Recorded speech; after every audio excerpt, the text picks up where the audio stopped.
Ok. Donc là, on va commencer le 14e chapitre du Tanya.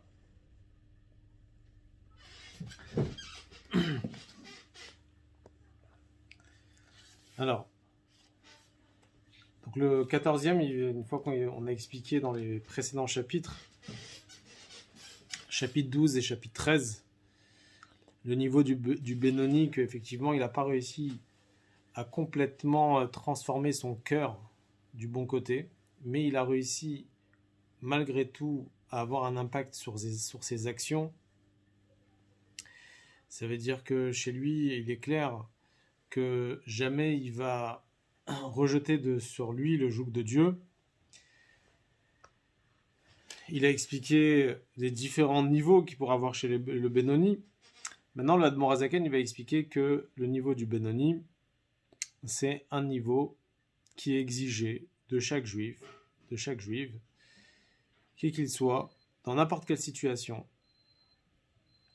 où il peut, chacune peut arriver à ce niveau-là, et a même le devoir d'y parvenir. Alors, il dit, Midat a Benoni, Midat Kol Adam. La Mida du Benoni, c'est une situation où toute personne peut y arriver. Même une personne qui ne va pas donner des forces particulières, une grande neshama, même une personne qui a fauté, quoi qu'il arrive, c'est un juif, et tant qu'on est juif, alors on est appelé Adam, Al-Shem Adam El Elyon, on peut ressembler à Dieu, et on a la force, on a le pouvoir de pouvoir y parvenir à ce niveau du Benoni. Donc c'est pour ça que n'importe quelle situation se trouve, on peut essayer de faire en sorte de pouvoir arriver à ce niveau-là, s'efforcer à arriver à ce niveau-là. Va'acharea kol adam imshor. Et derrière ce niveau-là, toute personne doit être attirée, doit essayer d'y arriver. Imshor, c'est-à-dire il va essayer d'y parvenir. Chez kol adam yachol liot benoni bechol et vechol sha'a. Car toute personne peut être un benoni à n'importe quel moment. Non seulement un benoni, que le Morazaken a expliqué, le niveau simple du benoni qui réfléchit dans la grandeur de Dieu, qui réveille l'amour et la crainte de Dieu dans la tfila, et que ça a un impact sur toute la journée. Mais même un Benoni il n'a pas suivi ce chemin, il n'a pas appris, il n'a pas réfléchi dans la grandeur de Dieu, et à ce stade, il se trouve dans une situation où il a encore les pulsions dans son cœur, et il est tenté à descendre dans un niveau très bas. Il n'a pas le temps il n'a pas la possibilité de s'asseoir, d'étudier, de réfléchir. Malgré tout, même cette personne, elle peut arriver à être un Benoni, à n'importe quel moment, n'importe quelle heure. Parce que même dans une situation pareille, en une seconde, le Benoni peut décider d'être dans une situation de Benoni, que tout ce qui est le rejet de prix cathol, de joug de Dieu, il doit être écarté complètement de sa pensée. Et même si une personne avait déjà fauté auparavant, on a expliqué que le Benoni, c'est dans la situation, il se trouve à présent, la faute, elle est complètement écartée. Et il ne peut pas y parvenir, il ne pourra pas arriver à faire la faute. Donc, ça concerne tout le monde. Qui a Benoni et Nomoes Bera.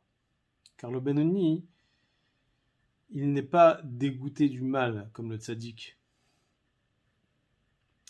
Chez Zéou Davar Massour l'élève, c'est une chose qui est dépendante du cœur. Et le Benoni n'est pas maître de son cœur. Son cerveau, effectivement, il domine sur son cœur, mais uniquement par rapport à l'action. Il va à l'encontre de ses pulsions. Mais il ne peut pas transformer la pulsion de son cœur en bien. il peut ne pas écouter, ne pas suivre les pulsions, mais transformer la pulsion, transformer le mal en bien, ça il peut pas, il n'y a que le tzaddik qui peut le faire. Alors c'est vrai que parfois il y parvient au moment de la tefila, des moments particuliers, ou comme Shabbat, ou les jours de fête, mais ce n'est que temporairement. Velo kol ha'itim shavot, et pas tous les moments sont pareils chez le Benoni. Parfois il arrive pas. Mais de façon générale, et la sourmera va asetov, il se sépare du mal, et il fait du bien.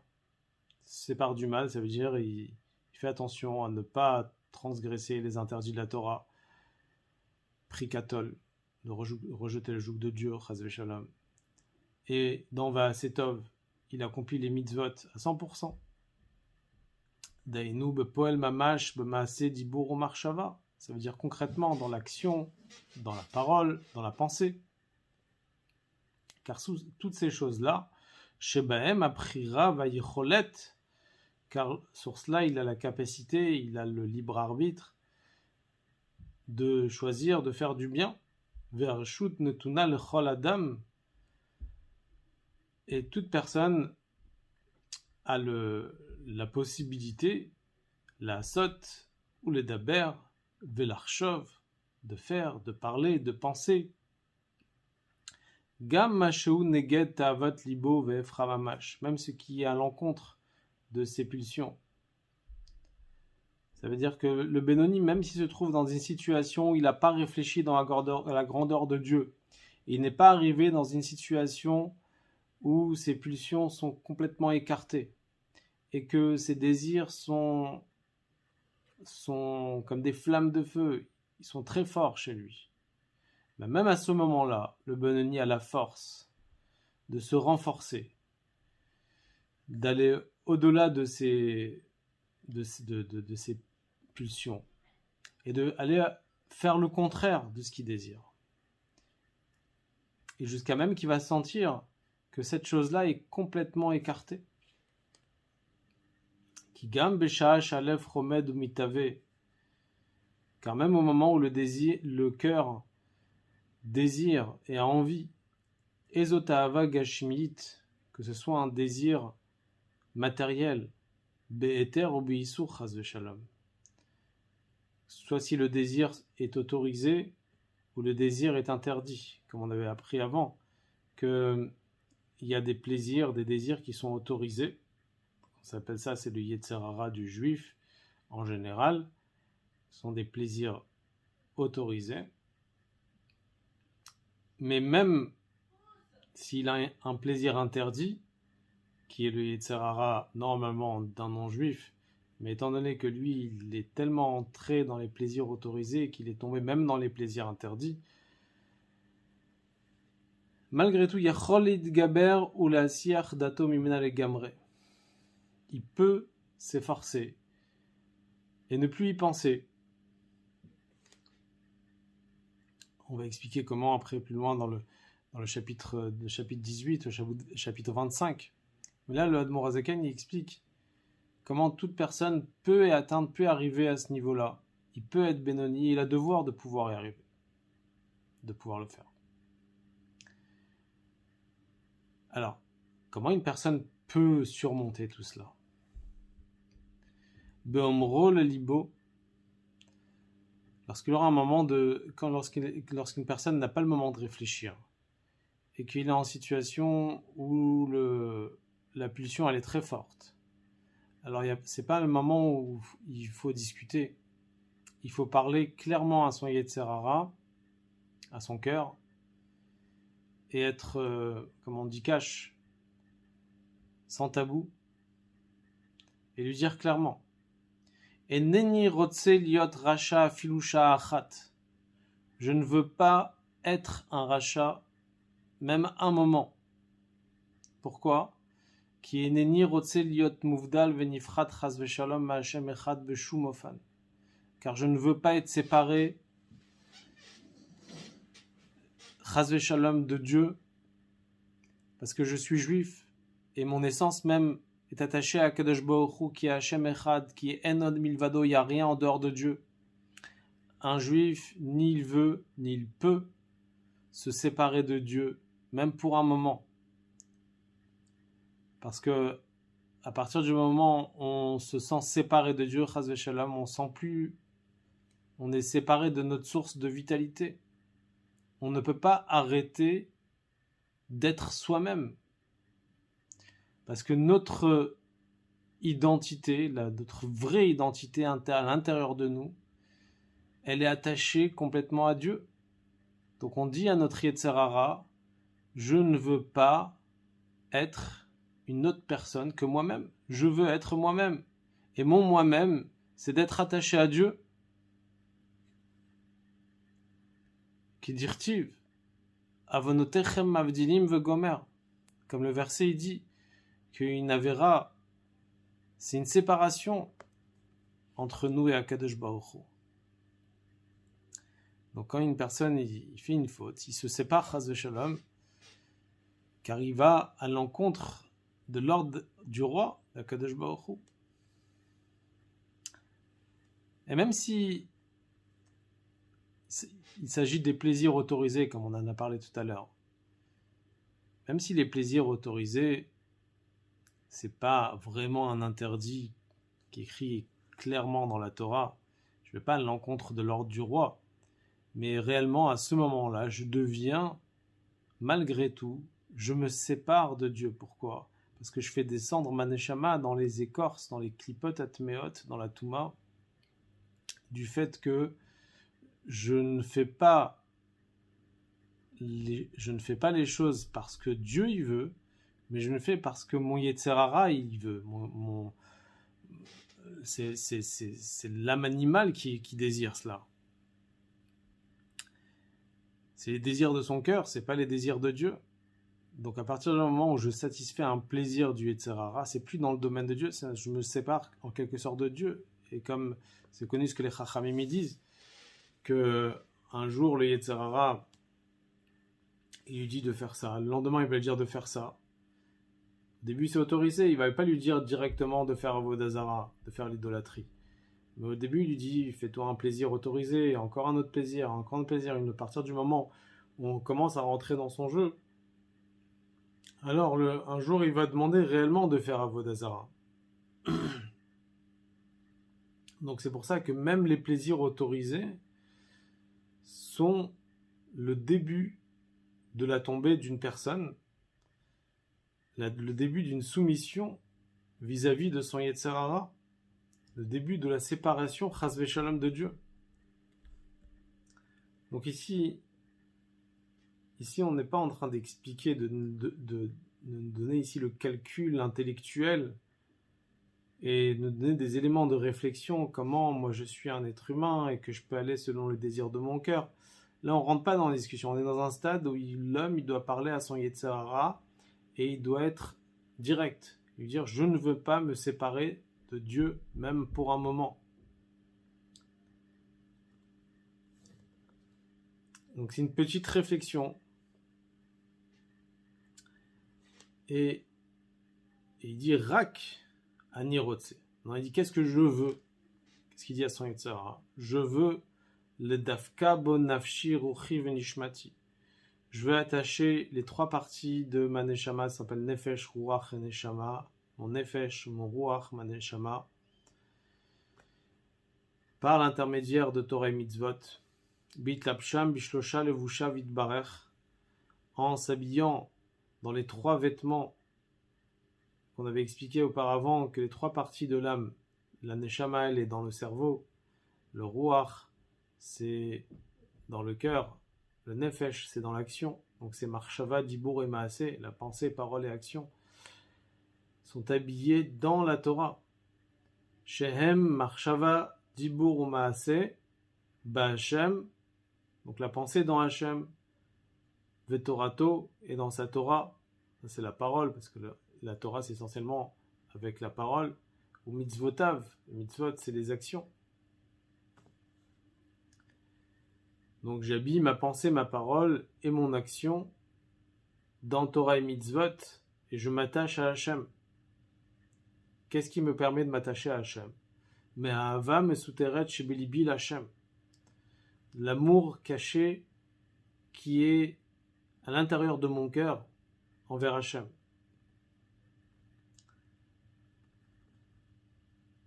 Kmo belev klalut Israël, comme cet amour se trouve dans l'ensemble des Bnei Israël, Shinikraou Oave Shmecha, qui sont appelés ceux qui aiment ton nom.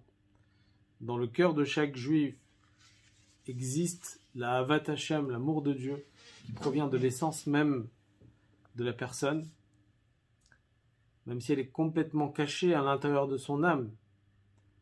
Elle est entourée de klippa, elle est couverte par les comportements qu'on a pu avoir. Mais malgré tout, il n'y a rien qui peut effacer, qui peut éteindre cet amour intérieur qu'un juif ou une juive a envers Akadosh Baruch Hu. Vafilu kal shebekalim yachol limsor nafsho al kedushat Hashem. Même le kal shebekalim, ça veut dire la personne la plus légère, les personnes qui méprisent les mitzvot, a la capacité de donner sa vie pour la sainteté de Dieu. Comme on a vu dans beaucoup d'histoires, dans les générations qui nous ont précédés, des juifs qui ont été loin, en quelque sorte, de Dieu, de sa Torah, des mitzvot. Même ces gens-là, ils étaient prêts à faire Messirut Nefesh, à donner sa vie concrètement pour sanctifier le nom de Dieu, pour ne pas faire l'idolâtrie, Chas v'Shalom, comme on va expliquer plus loin dans le chapitre 18. Donc, Velo nofal anochi mimenu. Donc il dit, moi je ne suis pas moins bien que cela.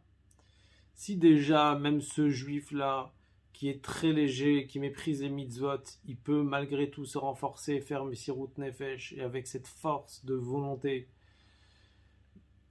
il n'a pas la possibilité de se séparer de Dieu, malgré tous ses plaisirs. Il se renforce. Alors ce juif, il dit, bien dans ce raisonnement, il dit, moi, qui n'est pas Kal Shebekalim, je ne suis pas le juif qui est léger, qui méprise les mitzvot, à plus forte raison que j'ai la force de pouvoir me renforcer dans mes Messirut Nefesh, aller à l'encontre de mes pulsions. Ah, comment se fait-il que ce juif, malgré tout, il a fait des fautes? Alors qu'il est prêt à faire Messirut Nefesh, il est prêt à ne pas se séparer de Dieu, il est prêt à ne pas faire l'idolâtrie, mais malgré tout, les autres fautes, les fautes légères, il les méprise. Comment se fait-il? Et là, chez Nichnas Boruach Shtut, est-ce qu'il a eu un esprit? La réponse est qu'il a eu un esprit de folie. On appelle Ruach Shtut. Comme les Chachamim ils disent dans le traité Sota que une personne commet une faute uniquement si il lui est rentré un esprit de Shtut, de folie. Pourquoi ça s'appelle un esprit de folie? Venidmelo sheba verazo odenu beyaduto venishmato muvdelet meloke Israël. Car il a l'impression qu'en faisant cette faute, il est encore dans son judaïsme. Et sa neshama, elle n'est pas séparée de Dieu.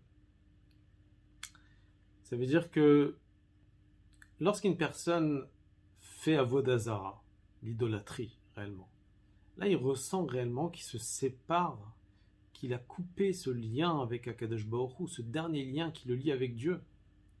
Mais quand une personne il fait une faute qui est légère, il dit bon, c'est pas très grave, je suis encore attaché à Dieu, je suis encore dans mon judaïsme, Dieu il va pardonner. Et il ne fait pas attention qu'à ce moment-là, en réalité, il se révolte contre Dieu, il se sépare, Chas v'Shalom, de la divinité, exactement au même titre que si je faisais avodah zara, comme on va expliquer plus loin dans le chapitre 24-25.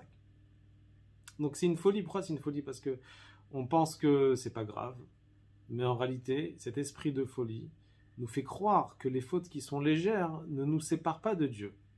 Mais en réalité, non. Même les fautes légères nous séparent de Dieu autant que la avodah zara.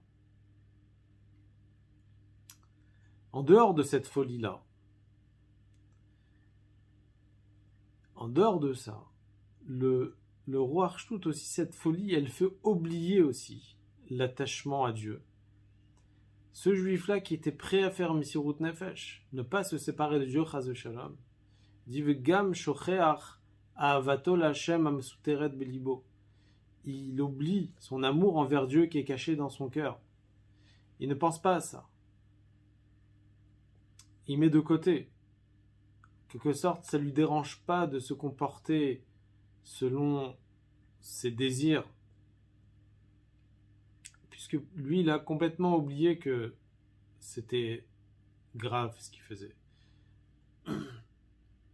Le Rachag, le beau-frère du Rabbi, il précise sur le Tanya que ici on parle donc de deux folies. La première folie, c'est essentiellement pour ne pas se séparer du mal. Ça veut dire qu'il pense que les choses négatives, qui sont légères, ne sont pas très graves. Ça, c'est la première folie. Et la deuxième folie, c'est plus sur les mitzvot positives. C'est-à-dire, étant donné qu'il oublie son amour envers Akadosh Baruch Hu, alors, il ne va pas accomplir les mitzvot positives. Donc on a pour les mitzvot négatives, et pour les mitzvot négatives, il ne sent pas la gravité de la faute. Et pour les mitzvot positives, il oublie son amour envers Hachem. C'est ça le roi Arshtout, l'esprit de folie. Avalani, eneni rotse liot shote kamo. Mais moi, je ne veux pas être stupide comme lui. L'irpor à émet, de nier la vérité. Et donc, il est sûr et certain que je ne vais pas trébucher même dans une faute qui est légère. Je vais faire toutes les mitzvot avec toute ma Messirut Nefesh pour ne pas se séparer Chas v'Shalom de Dieu. Tout le temps, je vais vouloir m'attacher et avec la force, avec la conviction de la façon comment il va parler à son Yetzirah. Alors, à n'importe quel moment, il peut atteindre le niveau du Benoni, que le mal y soit complètement écarté et qu'il puisse recevoir Kabbalat Ol Malchut Shamaim complètement.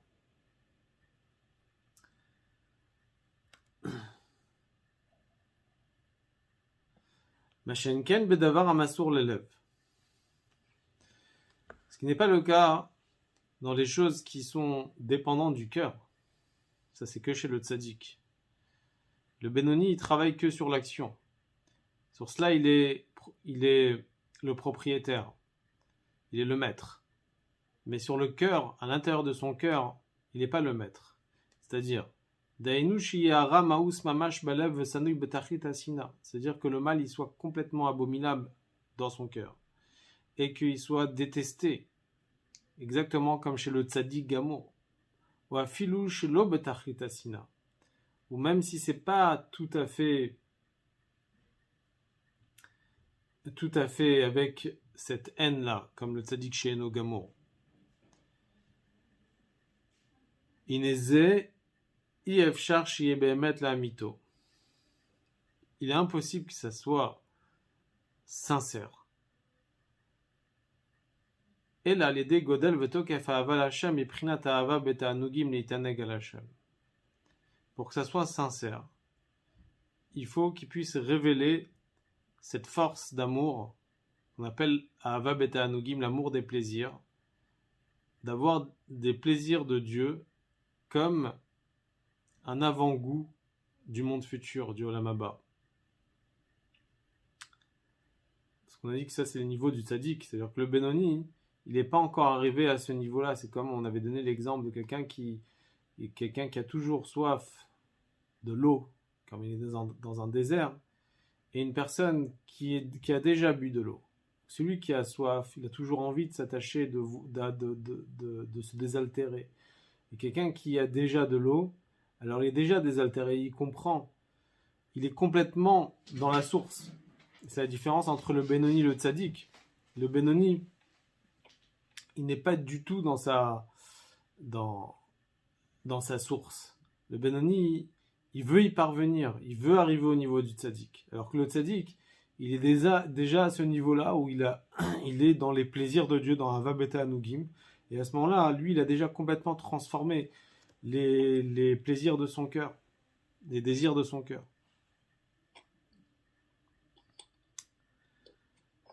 C'est pour ça que les Chachamim disent, sur le verset qui disent Olamcha tiré bechayecha, ta vie, tu pourras la voir, pardon, ton monde, tu pourras le voir durant ta vie. Quand il dit ton monde, ça veut dire le monde, pas ce monde matériel, le monde qui est olamazé dans ce monde matériel, c'est un monde qui est passager. Olamcha, quand on dit ton monde, on parle ici du monde futur. Le monde futur, tu le verras durant ta vie. Ça, on parle du tzaddik ici, qu'il y a des tzaddikim qui ont un avant-goût du monde futur et que même durant leur vie dans ce monde-là, ils sentent leur monde futur.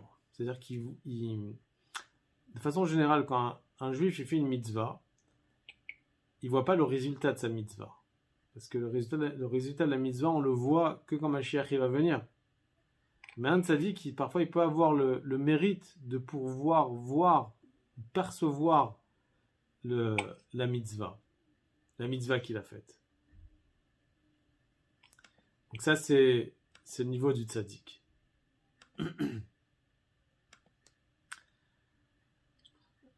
Alors, pas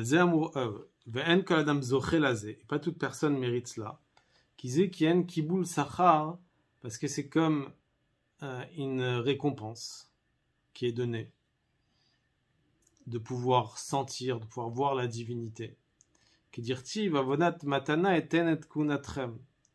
Comme c'est écrit dans le verset, que c'est un travail qui est donné en cadeau pour les Kohanim. Alors, quand on dit les Kohanim, ça veut dire ici les élites.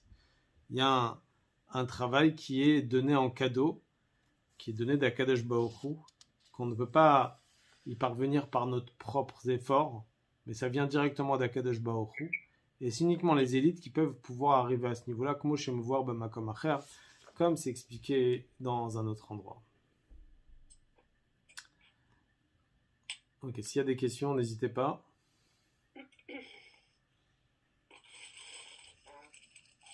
Bonsoir. Bonsoir Rav Asseraf. Bonsoir. Excusez-moi, Rav Azimov disait toujours la phrase que vous avez dite, un juif ne veut ni ne peut se séparer de Dieu. Et pourtant, à plusieurs reprises, vous avez dit, mais il va se séparer, là il s'est séparé, là il risque de se séparer. Une question qu'on avait demandée par rapport à Eyov. Eyov, il avait dit à Hachem, tu as créé des tzadikim et tu as créé des rechaim. Et le Morzeken, il a posé la question et il a dit, mais concrètement, le tzadik et le rachat, il n'est pas décidé par Dieu. C'est-à-dire, Dieu ne décide pas si telle personne va être tzadik ou va être rachat, parce que si je décide, alors à ce moment-là, il n'y a plus le libre arbitre. C'est la question qu'on avait posée dans le premier chapitre. Alors il dit comme ça.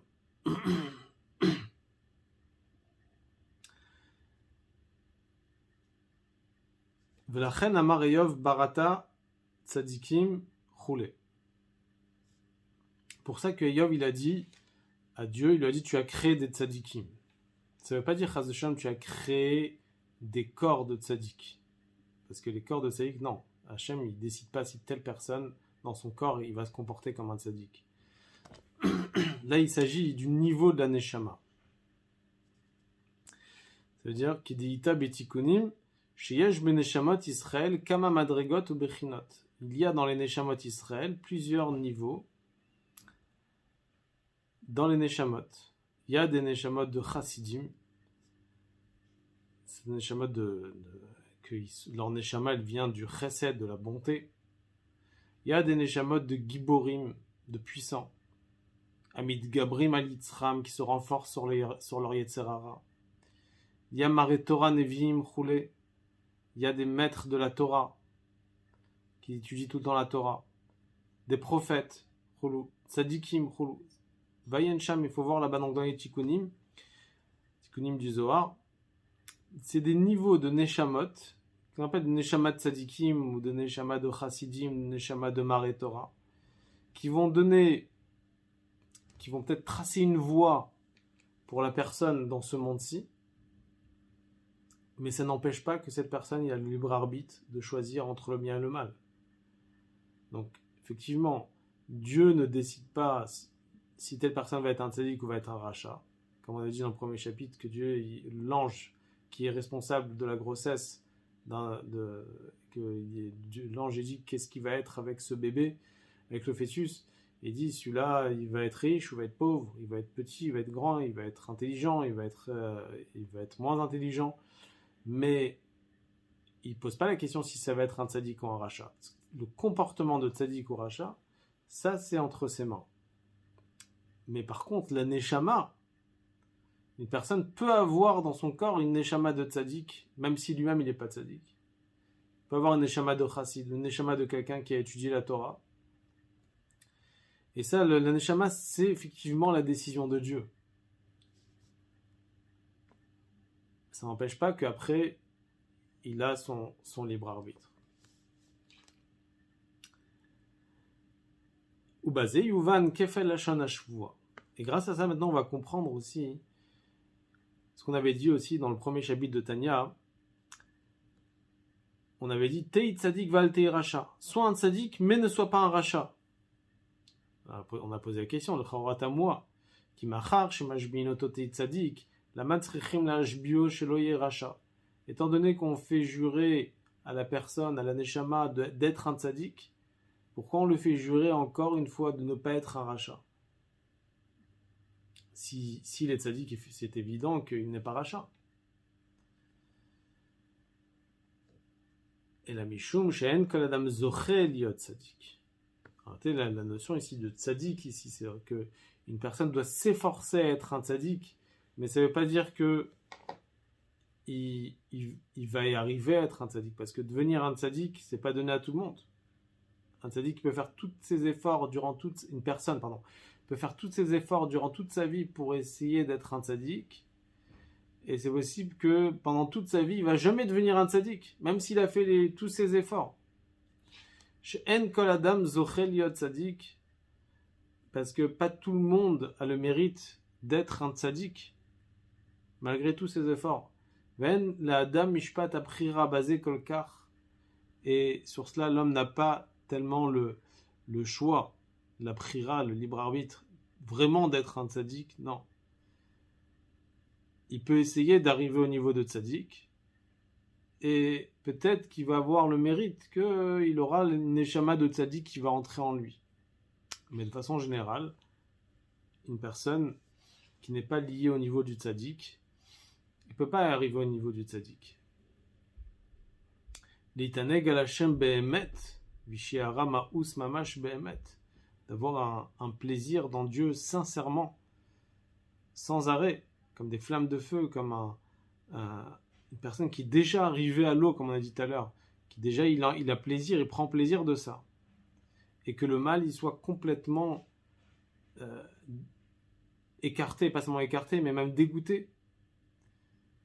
Donc c'est sûr que une personne, la majeure partie des personnes n'arrivent pas au niveau du tzaddik, parce que c'est pas quelque chose qui est donné d'Akadosh Baruch Hu. Par contre, ce qu'on fait jurer la personne, c'est au moins la deuxième partie, c'est qu'il ne soit pas un rachat. Et ça, tout le monde a le devoir de ne pas être un rachat. Puisqu'on jure à Dieu, la Neshama elle jure à Dieu de ne pas être un rachat. La Chen Mashbin, Shenit, c'est pour ça qu'on fait un deuxième serment. Al tei racha ol kolpanim, au moins ne sois pas un rachat. Shebazé mishpat aprira vareshut netuna lechol adam, limshol beruach ta'avato shebelibo. Sur cela, il y a le libre arbitre, toute personne, de pouvoir dominer sur les pulsions, pouvoir combattre, avoir la conquête de son Yetzerara, pour ne pas être un rachat, même un petit moment, ben miprinat surmera, ben miprinat vaasetov, que ce soit pour s'écarter du mal, ou que ce soit pour faire des bonnes actions.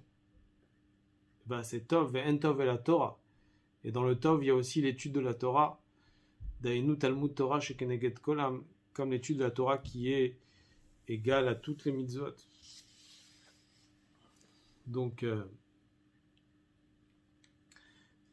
c'est pour ça que on fait jurer la Neshama une deuxième fois. Tei tzadik ve'al tei racha. Être un tzadik, il va s'efforcer à être un tzadik, mais c'est pas sûr qu'il va y arriver. Mais par contre, al tei racha, ne pas être un racha, ça c'est sûr qu'il va y arriver. Alors, la question, si effectivement, pas sûr qu'un juif arrive au niveau du tzaddik, alors pourquoi on le fait jurer? Pourquoi on le fait jurer d'être un tzaddik? S'il ne va jamais arriver au niveau du tzaddik. Alors Admor Zaken, il dit que malgré tout, même si on ne va pas y arriver au niveau du tzaddik, quand même on doit désirer, on doit avoir envie d'arriver au niveau du tzaddik, et on doit s'efforcer à être un tzaddik, même si c'est peu probable qu'on va être vraiment un tzaddik. Mais malgré tout, dans notre tête, ça doit être clair qu'on doit tout faire pour essayer d'être un tzaddik. Dire Chafal Piken, Tsarich Dikvoa lo itim lasit etzot benavsho liot moes bera.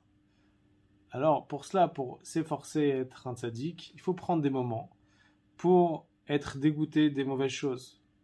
Que Gon Batzet Chacham Enuzal, comme les Chacham ils disent, des conseils dans la Gemara, Ishar Chemat Mnetzoa Chulu, des conseils des fois pour les gens qui ont des Yetzerara des femmes.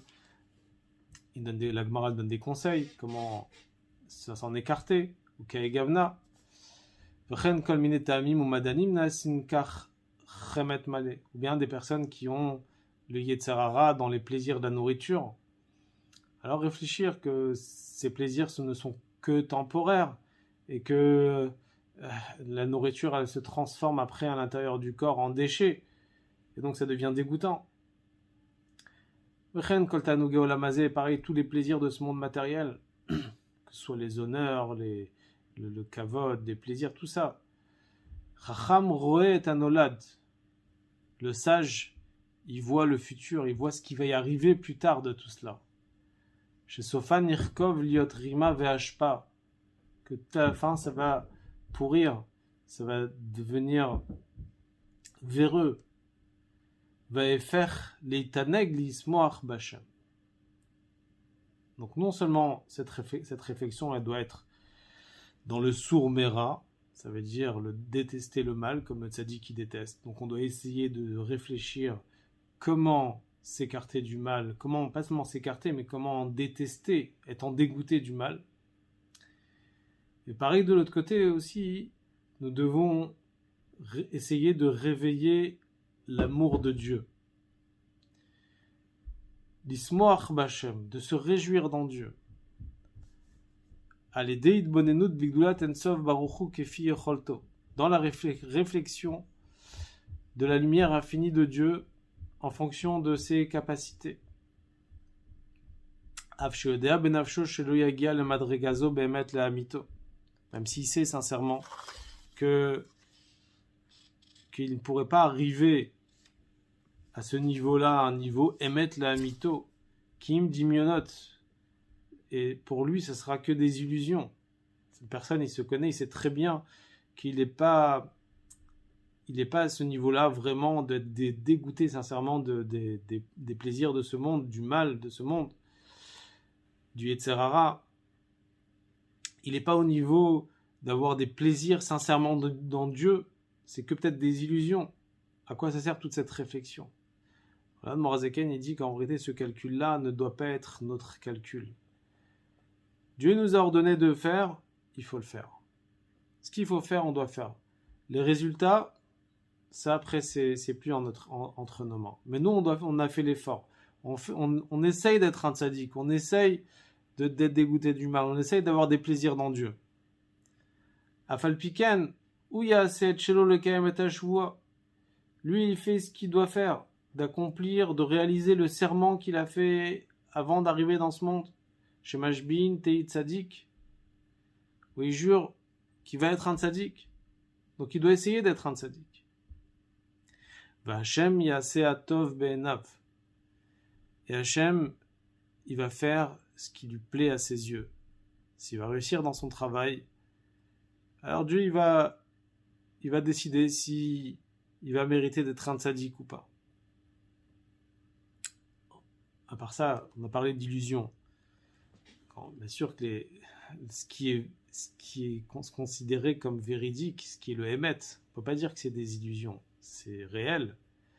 Mais pour un juif qui vit dans ce monde matériel et qu'on lui parle de la divinité, de l'amour de Dieu, dans des plaisirs dans Dieu, pour lui, il pourrait avoir l'impression que c'est des illusions. Et donc, même s'il va faire des efforts, parfois il ne va pas pouvoir y parvenir. Mais il ne doit pas se dire, c'est des illusions et je ne vais jamais arriver. Non, parce que c'est du émet. Étant donné que c'est du émet, c'est sincère.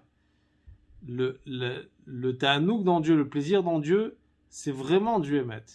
Et donc, c'est pas des illusions. On peut y arriver. Donc, si on touche un peu du émet, on atteint le émet. Et à part ça, Vod she'ergel na'aseh kol davar shilton ve'na'aseh teva sheni. Quand une personne, il prend l'habitude, il prend des nouvelles habitudes, alors pour lui, ça devient une nouvelle nature. Quand une personne va s'habituer à détester le mal, alors ça sera un petit peu dégoûté, même un petit peu, mais c'est déjà ça, avec un émet.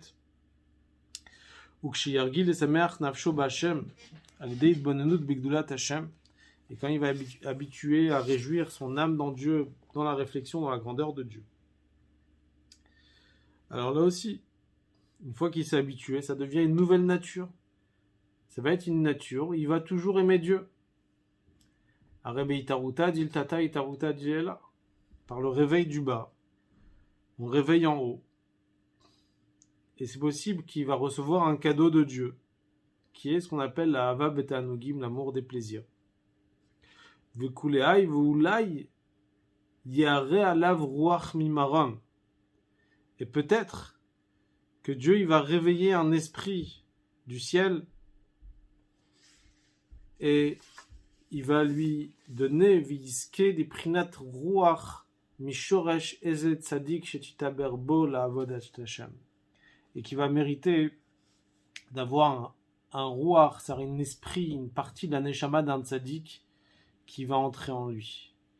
Et ce ruach-là, cette partie de la neshama de ce tzaddik va entrer en lui et il va pouvoir sentir la hava beta'anogim, l'amour des plaisirs, la joie dans Dieu. Et ça va aider la neshama du Benoni à se renforcer et à essayer d'arriver au niveau du tzaddik. Même s'il ne se transforme pas complètement au niveau du tzaddik. Ça, c'est ce qu'on appelle le sujet des Gilgulim, les incarnations. La neshama qui n'a pas terminé sa mission dans ce monde-ci, alors elle vient dans un Gilgul, une deuxième fois, pour pouvoir compléter ce qu'elle n'a pas fait dans un autre corps. Ça, c'est expliqué dans les livres de Kabbalah. Donc il y a ce qu'on appelle le Gilgul. Et il y a une autre façon aussi où la neshama, on appelle ça le Ibour. Ibour, ça veut dire que c'est une neshama qui se mélange avec une autre neshama. Alors, pourquoi ? Parce que peut-être que la neshama qui est dans le corps, elle a besoin d'être renforcée, de s'élever. Donc, il y a ce qu'on appelle des ibour à neshama. La neshama, elle se mélange avec une autre neshama. Alors, des fois, pour encourager la personne, Dieu, il envoie une partie de la neshama d'un tzaddik pour qu'il puisse s'élever. On raconte que le Tzemar Tzedek, il raconte comme ça qu'un jour le Harizal, il s'est levé devant le Midrash Shmuel, celui qui a fait le livre Midrash Shmuel, qui était un de ses élèves du Harizal, et il a dit, je dois me lever parce que il y a la neshama de Rabbi Pinchas ben Yair qui s'est habillée en toi. Et donc il a ressenti tout de suite le Harizal que dans son élève est entré l'esprit de la Neshama de Rabbi Pinchas ben Yair. Donc, oui, je termine la dernière phrase. Mais Simcha Amitit, alors à ce moment-là, il va pouvoir servir Dieu, peut-être avec une Simcha sincère, qui est dire-t-il Simchut Tzadikim Ba'Hashem, comme c'est écrit que les Tzadikim vont se réjouir dans Dieu. Il n'y a que les Tzadikim qui peuvent se réjouir vraiment dans Dieu. Et donc, quand le Benoni, avec la force de l'esprit du Tzadik qui arrive en lui, il arrive lui aussi à se réjouir dans Dieu, alors c'est la simcha des tzadikim au pluriel, simchut tzadikim, la joie des tzadikim dans Dieu. La simcha du tzadik et la simcha du Benoni. Parce qu'à ce moment-là, il arrive au niveau du tzadik, grâce à la neshama de ce tzadik. Vetitkayem bo behemet hashvua shemashbin otot et tzadik. Et à ce moment-là, il va pouvoir réaliser vraiment le serment Tehi tzadik, sois un tzadik. Et à ce moment-là, son âme, elle va sortir de son galout et de son âme animale qui cache et qui voile et qui ne laisse pas ressentir la divinité. Et là, dans son corps, ça va éclairer la lumière de Dieu. Et que de cette Géoula qu'il a eue, cette Géoula de ce Benoni, on va mériter aussi avoir une Géoula globale avec la venue de Mashiach très rapidement.